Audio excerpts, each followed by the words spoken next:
చాలా బాగుందండి. రైట్, విన్నారు కదా సంగీత, లక్ష్మి అండ్ సంతోషి విన్నారు, చాలా చక్కగా పాడారు, పిల్లల గురించి చెప్పారు. సో అసలు మీకు ఎటువంటి వ్యూస్ ఉన్నాయి? సంగీత, నువ్వు ఏం అవ్వాలనుకుంటున్నావు? సంగీత, నేను వరంగల్ నుంచి వచ్చాను. నేను కమిషనర్ అవ్వాలనుకుంటున్నాను. Very good. ఓకే, సో ఇప్పుడు ఏం చదువుతున్నావు? నేను ఇప్పుడు ఇంటర్ సెకండ్ ఇయర్ చదువుతున్నాను. ఎప్పటి నుంచి నీకు చూపు లేదు?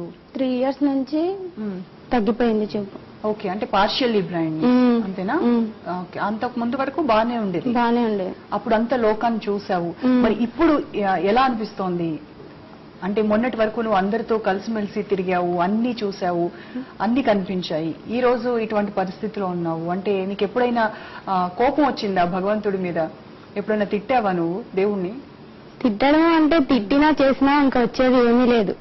ఎప్పుడు ఏది ఉంటే దాంట్లోనే తృప్తిగా ఉండడం నేర్చుకున్నాం. ఎంత బాగా చెప్పిందండి. చాలా చిన్నదానివైన, వయసులో చిన్నదే కానీ ఆవిడ చెప్పినటువంటి మాటలు నిజంగా అద్భుతంగా, చాలా రైట్. నెక్స్ట్ లక్ష్మి, నువ్వేం చదువుతున్నావు? నేను ఇంటర్ సెకండ్ ఇయర్ చదువుతున్నాను. ఓకే, ఏం అవ్వాలనుకుంటున్నావు? నేను లెక్చరర్ కావాలనుకుంటున్నాను. లెక్చరర్ ఏ సబ్జెక్ట్ లో? సివిక్స్ లో. ఇప్పుడు ఏం చదువుతున్నావు? సిఈసి చదువుతున్నావా? హెచ్ఈసి చదువుతున్నావు. Okay, good. సో అంటే నీకెప్పటి నుంచి చూపు లేదు? నాకు చిన్నప్పటి నుంచి చూపు లేదండి, బై బర్త్. అంటే మాది పల్లెటూరు. అప్పుడు ఇలా స్కూల్ ఉంటుంది అని ఎవరికీ తెలీదు. ఇంకా అందరూ ఎందుకులే ఈ అమ్మాయి అని అన్నారు. కానీ మామూలుగా అమ్మ వాళ్ళు ఊరుకోకుండా నార్మల్ స్కూల్ కి పంపించారనమాట. పంపిస్తే అందరితో పాటు కూర్చున్నాను. ఒకసారి సార్ ఇంటికి వచ్చి, ఎందుకమ్మా ఇంకా నువ్వు రావడము అని అనేసి అన్నారు. అనేసి అన్న తర్వాత సరే అని ఇంటికాడే ఉన్నాము. ఆ తర్వాత మలక్పేట్ బ్లైండ్ స్కూల్ ఉందని తెలిసింది. ఇంకా అక్కడే జాయిన్ చేశారు. 10th వరకు అక్కడే చదివాను. ఓకే, ఎన్ని మార్క్స్ వచ్చాయి 10th లో? 10th లో 450 అబౌవ్ వచ్చాయి. Very good. సో ఏం అవ్వాలని? లెక్చరర్ అవ్వాలని అనుకుంటున్నావు కదా. మరి పేరెంట్స్ సపోర్ట్ ఎలా ఉంది? పేరెంట్స్ సపోర్ట్ ఉందండి.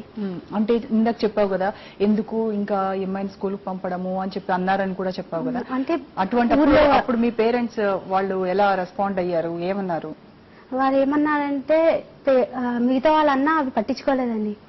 ఇంకా నా కూతురు నాకుంటే చాలు, ఎలా ఉన్నా సరే మేము వదిలేసుకుంటామా అనేసి చదివించారు.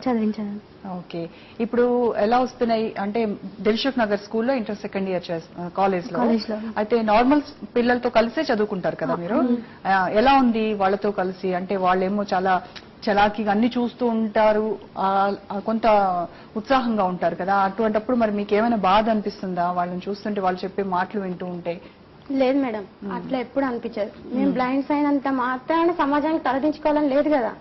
అట్లా దించుకునే పరిస్థితి రాదు మేడం. మేము కూడా వాళ్ళతో పాటు సమానంగా చదువుతాం, వాళ్ళతో పాటు వాళ్ళకన్నా ఎక్కువ మార్కులు తెచ్చుకుంటాం. అంతేగాని మేము వాళ్ళ ముందు ఎప్పుడు ఇన్సల్ట్ కాలేదు.